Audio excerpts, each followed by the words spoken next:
Quand nous observons comment certaines personnes perdent la stabilité interne dans des situations simples, nous percevons qu'il existe des schémas cachés qui sont rarement examinés. Cette constatation est inconfortable parce qu'elle révèle que la désorganisation ne surgit pas d'événements extrêmes, mais de petites interférences silencieuses.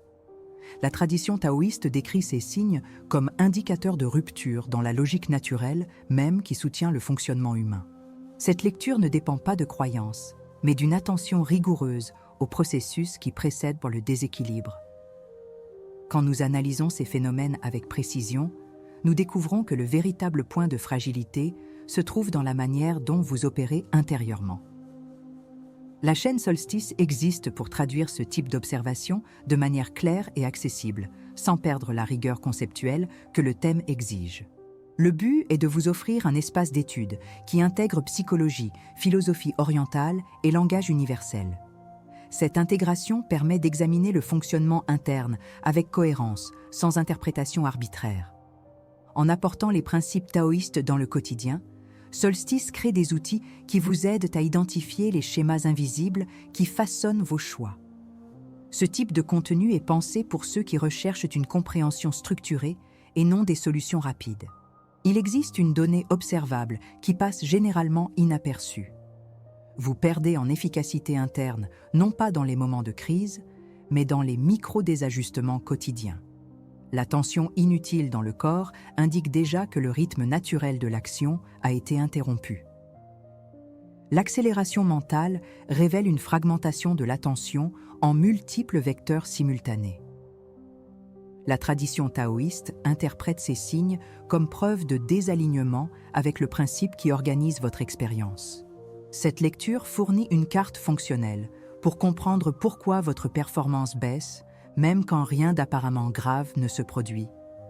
Reconnaître ce schéma crée un choc de conscience immédiat parce qu'il rend visible ce qui était auparavant ignoré. La porte résiste quand on la force, mais elle se déplace avec facilité quand l'alignement correct est trouvé.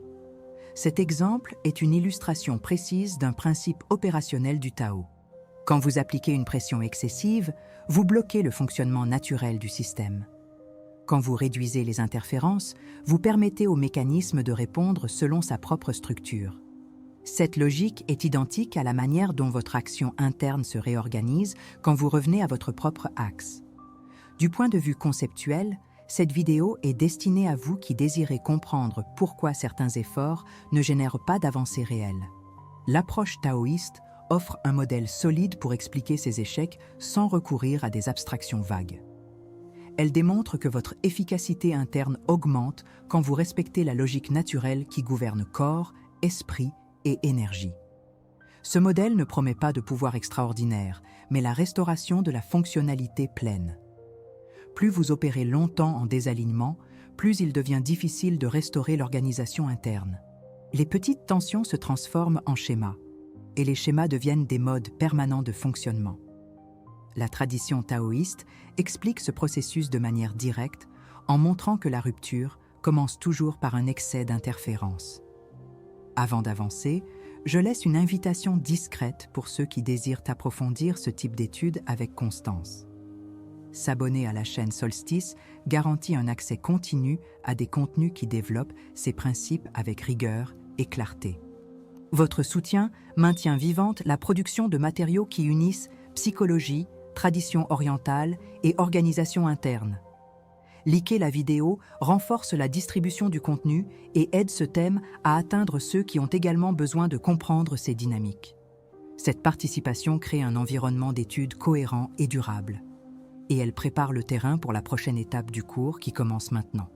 En 1972, pendant une expédition ethnographique dans la province de Guizhou, un groupe de chercheurs a décrit un épisode singulier impliquant un maître local qui semblait agir toujours une seconde avant que les circonstances ne se désorganisent, et cet enregistrement est devenu une référence par la précision presque clinique avec laquelle il percevait les micro-variations de l'environnement. Ce qui a le plus attiré l'attention n'était pas l'agilité, mais l'absence d'effort apparent dans chaque geste. Il marchait sans hâte, mais arrivait toujours au point exact pour éviter que quelque chose ne tombe, n'explose ou ne se précipite.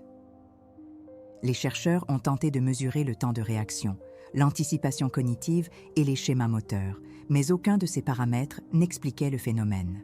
Le maître répondait simplement que son corps suivait le rythme correct de la situation, comme s'il décrivait une loi physique naturelle.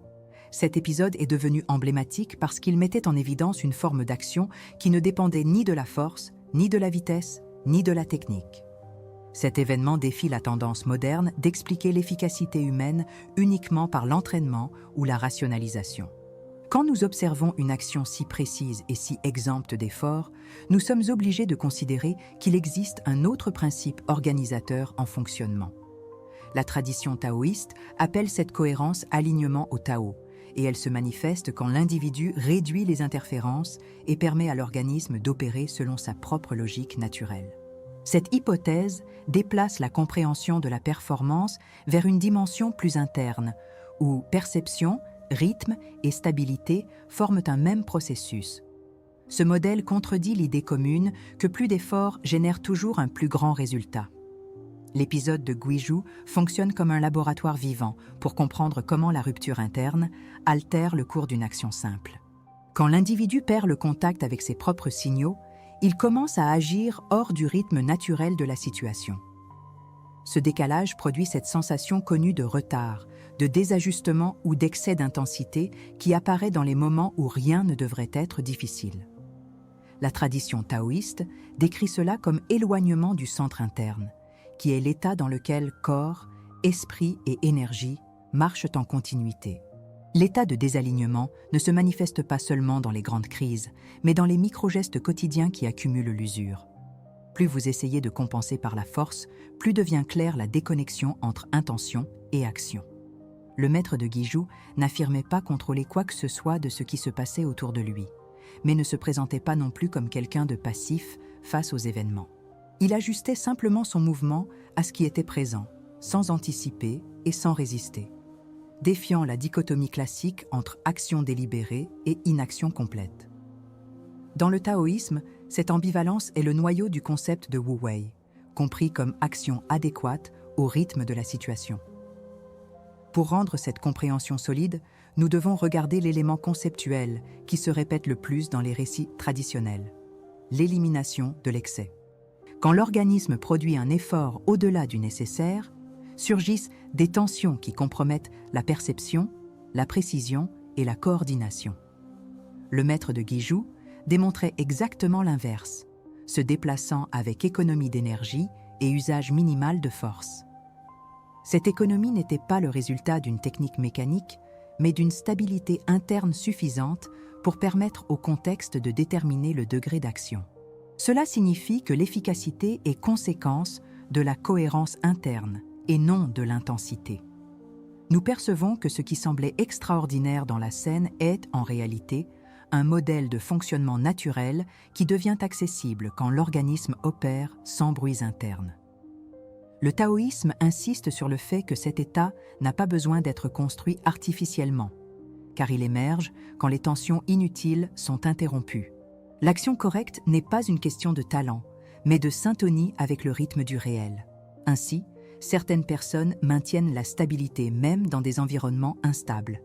Le maître n'était pas exceptionnel. Il était organisé intérieurement. Comprendre le Tao, c'est comprendre votre propre structure de fonctionnement. L'épisode de Guizhou n'est pas seulement une histoire intéressante, il révèle un modèle opératoire que vous pouvez étudier et appliquer. Ce modèle n'exige pas de croyance, mais une attention méthodique à ce qui se réorganise en vous quand vous réduisez les interférences. Et c'est exactement cette perception qui ouvre l'étape suivante de cette vidéo. Si vous désirez continuer à approfondir ce thème avec clarté et rigueur, il suffit de rester avec moi dans les prochaines minutes. La séquence apporte l'explication structurelle du Tao comme principe d'ordre naturel. Quand vous tentez de corriger le désalignement interne uniquement en augmentant l'effort, le premier effet est une brève sensation de contrôle qui se convertit rapidement en épuisement. La tension accumulée dans les muscles, la respiration raccourcie et la concentration étroite créent l'impression de productivité, mais réduisent drastiquement la capacité de percevoir les nuances de la situation. Un autre chemin commun consiste à recourir à des stratégies de distraction intenses, comme l'excès de stimuli, d'informations ou de divertissement dans la tentative de faire taire l'inconfort interne. Ce détournement désorganise encore plus l'esprit parce qu'il ajoute de nouveaux bruits sans résoudre le schéma qui a originé l'instabilité. Il y a encore la solution de compenser par la rigidité morale ou l'auto-exigence extrême, dans laquelle vous vous surveillez constamment comme si le problème était un manque de caractère ou de discipline. Ce type d'approche active des états émotionnels de culpabilité et de honte qui bloquent l'expérimentation et rendent tout ajustement interne plus difficile. Dans tous ces cas, le résultat est le même. Plus vous essayez de contrôler par la force, plus vous vous éloignez du centre où le pouvoir intérieur pourrait se manifester avec naturel. Ces tentatives échouent parce qu'elles agissent sur la couche des effets, non sur la couche de l'organisation interne qui produit les symptômes observés. L'effort excessif modifie le comportement visible, mais renforce le schéma de contraction qui maintient le système en état d'alerte permanent. La fuite vers les stimuli externes altère le contenu de votre attention, mais ne modifie pas la manière dont l'attention se rapporte au corps et à l'environnement. L'auto-exigence morale réorganise le discours interne. Toutefois, elle maintient la même logique d'opposition entre vous et vos propres états internes qui ont besoin d'être intégrés. Dans le langage taoïste, toutes ces stratégies sont des versions différentes de lutter contre le flux, au lieu d'ajuster la manière dont vous entrez en contact avec lui. En tentant de dominer le processus par la surface, vous intensifiez les oscillations, même si pendant un certain temps cela semble fonctionner. C'est pourquoi il est nécessaire d'avoir un type de pratique qui agisse directement sur la qualité du rythme interne, au lieu de seulement redessiner des comportements avec la même base tendue de toujours. Une pratique peu diffusée, mais avec un soutien croissant dans les études de neurosciences et de psychophysiologie, est l'entraînement systématique de l'interoception combiné avec la respiration à exhalation prolongée. L'interoception est la capacité de percevoir les signaux internes du corps, comme les battements cardiaques, la température, les microtensions et les variations de respiration, sans jugement immédiat. Des recherches récentes montrent que les personnes avec une plus grande sensibilité interoceptive régulent mieux leurs émotions et prennent des décisions plus alignées avec leur état réel, non pas seulement avec les attentes externes.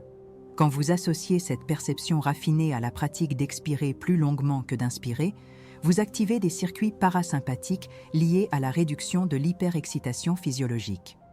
Dans le langage taoïste, cela équivaut à ramener le système à l'axe en réduisant l'excès de feu et en permettant à l'eau symbolique du calme de recirculer de manière équilibrée. Dans le langage scientifique, cela signifie diminuer l'activité des réseaux de stress et améliorer la cohérence entre cœur, respiration et activité corticale. Appliquer cette pratique commence par quelque chose de simple. Choisir un moment où vous recouriez normalement au pilote automatique et le transformer en un petit laboratoire d'observation interne.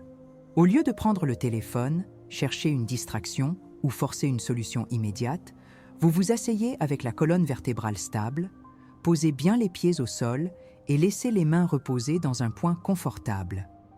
Pendant 3 à 5 minutes, vous dirigez l'attention vers les points de contact du corps avec la surface, en percevant poids, pression et température sans tenter de modifier quoi que ce soit. Ensuite, vous respirez de manière silencieuse, en laissant l'inspiration entrer naturellement et en prolongeant l'exhalation d'1 ou 2 secondes de plus que l'inspiration. Pendant que vous respirez ainsi, vous observez 3 couches simultanément. La sensation du corps, le flux de la respiration et le type de pensée qui surgit, comme si vous étudiez un phénomène en laboratoire. Si une pensée d'urgence ou d'auto-accusation apparaît, elle est enregistrée comme donnée, non comme vérité qui exige une réponse immédiate. L'effet le plus important de cette pratique ne réside pas seulement dans le soulagement momentané, mais dans la rééducation de la manière dont vous vous rapportez à votre propre expérience interne. Au lieu de réagir à chaque signal comme à une menace, vous commencez à les traiter comme des informations qui aident à cartographier votre état réel. Ce déplacement transforme le corps d'obstacle en allié, ce qui est cohérent avec la vision taoïste selon laquelle l'organisme porte une intelligence intrinsèque d'autorégulation. Plus vous répétez ce protocole dans des moments stratégiques, plus vous identifiez rapidement le début de la désorganisation avant qu'elle ne devienne crise. En même temps, La respiration à exhalation prolongée recalibre le système nerveux, en réduisant l'hyperactivité qui alimente les pensées répétitives de contrôle et de catastrophe. Ainsi, une pratique simple commence à briser des schémas mentaux consolidés, non pas parce que vous les combattez directement, mais parce que vous diminuez l'énergie qui les maintient en rotation. Dans le langage du Tao, vous cessez de pousser la rivière et apprenez à sentir le courant, en ajustant le mouvement sur la base de ce qui se passe réellement, et non de ce que votre anxiété projette. Comparez ce type d'intervention avec des approches qui tentent de produire du changement uniquement par des affirmations mentales ou par un effort de volonté, sans aucun ajustement physiologique correspondant. Vous pouvez répéter des phrases motivationnelles toute la journée si le corps reste pris dans un schéma de respiration courte et de muscles contractés. Le message ne trouve pas de support biologique pour se consolider.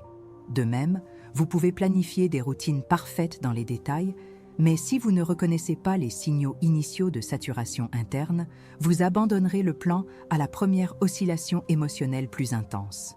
Ces stratégies génèrent une frustration accumulée, car elles créent l'impression d'échec personnel, alors qu'en réalité, le problème réside dans le manque de cohérence entre esprit, corps et rythme d'action.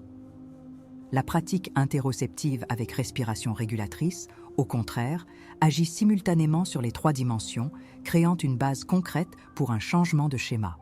En intégrant une pratique simple mais fondée dans votre quotidien, vous commencez à voir que le problème n'a jamais été seulement un manque de discipline, mais un manque de syntonie avec votre propre logique de fonctionnement interne. Chaque moment où vous choisissez de faire une pause, sentir le corps et allonger l'exhalation est un geste concret pour interrompre les cycles automatiques qui alimentent l'excès d'effort et la surcharge mentale. Avec le temps, ce choix cesse d'être une technique isolée et devient une nouvelle posture face à vous-même et à l'environnement. C'est ainsi que la tradition taoïste rencontre la science contemporaine. Toutes deux indiquent que la régulation véritable naît de la relation lucide avec ce qui se passe à l'intérieur de vous maintenant. Si cette perspective résonne, il vaut la peine de transformer le contenu de cette vidéo en engagement pratique et non pas seulement en information intéressante. Une manière simple de marquer cet engagement est d'écrire dans les commentaires la phrase « Je choisis de réduire l'excès et de revenir à mon centre ». En formulant cette phrase en public, vous commencez à organiser intérieurement la direction que vous désirez suivre, et cette clarté sera l'axe des prochaines étapes que nous allons approfondir ensemble dans cette étude. La pratique d'interoception avec exhalation prolongée fonctionne parce qu'elle réorganise le point de contact entre perception et état physiologique, créant une base concrète pour l'autorégulation. Dans la psychologie contemporaine, l'interoception est vue comme composante centrale de la conscience corporelle, vous permettant d'identifier les tensions avant qu'elles ne se convertissent en réactivité. Dans les traditions orientales, ce même processus est décrit comme retour au sentir naturel, condition qui précède toute clarté véritable. En notant les micro-variations internes, vous interrompez le schéma automatique qui conduit à l'effort excessif et à la fragmentation de l'esprit. Cette coupure dans l'automatisme est déjà, en soi, un geste de réorganisation structurelle. La respiration à exhalation prolongée, combinée à cette perception, diminue le niveau d'excitation physiologique avec une précision mesurable. Ainsi, la pratique agit directement sur le fondement du déséquilibre, la déconnexion entre attention, corps et rythme interne. Dans le taoïsme, cet alignement est compris comme le début du retour au centre, concept qui décrit le point où l'organisme cesse de lutter contre son propre fonctionnement. Le centre n'est pas une position géométrique, mais un état dans lequel les tensions inutiles cessent et le flux naturel peut opérer sans interférence. En psychologie, cela correspond à des états de cohérence physiologique, dans lesquels la respiration, le rythme cardiaque et l'activité corticale entrent en synchronie. Quand vous observez le corps et allongez l'exhalation, vous accédez directement à cet état de cohérence, sans recourir à l'effort mental ou aux affirmations artificielles. Les états de cohérence augmentent la clarté perceptive, réduisent les impulsions réactives et amplifient la capacité de prendre des décisions fonctionnelles. Dans le langage taoïste, cela signifie que le qi circule sans obstruction. Dans le langage scientifique, cela signifie que le système nerveux fonctionne à son niveau le plus efficace. Cette pratique n'est pas une ressource pour calmer les émotions, mais un processus de réorganisation interne profonde qui transforme la qualité de l'attention. Quand vous vous concentrez sur les signaux corporels, l'esprit abandonne temporairement la recherche compulsive de prévisions et de scénarios, revenant au présent immédiat. Ce changement réduit l'activité des réseaux cérébraux responsables de la rumination et de l'hyperprétation, phénomènes associés à l'anxiété et à l'usure cognitive. Dans les traditions bouddhistes, ce retour au présent est le début de l'attention pleine, comprise non pas comme contemplation passive, mais comme contact direct avec la réalité interne. En unissant interoception et exhalation prolongée, vous recréez un pont entre esprit et corps qui a été affaibli par le style de vie moderne. Chez de nombreuses personnes, le corps envoie des signaux clairs de saturation, mais l'esprit opère comme s'il n'existait pas, créant un conflit entre intention et état réel. Cette dissociation est l'une des causes principales de stress chronique et de baisse de performance. La pratique corrige cela en vous enseignant à reconnaître le début de la tension avant qu'elle ne se manifeste comme irritabilité, impulsivité ou blocage cognitif. Dans le taoïsme, cette capacité est appelée « voir avant d'agir », car elle permet que le mouvement réponde à l'état interne et non à l'impulsion réactive. Le point final de cette analyse est de comprendre que l'interoception et la respiration régulatrice ne sont pas des pratiques isolées, mais le fondement d'un mode de fonctionnement plus cohérent.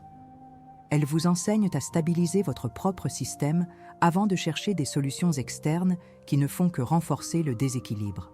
Quand vous cultivez cette stabilité, vous prenez des décisions moins impulsives, vous vous rapportez mieux à l'environnement et vous réduisez drastiquement les schémas d'autosabotage.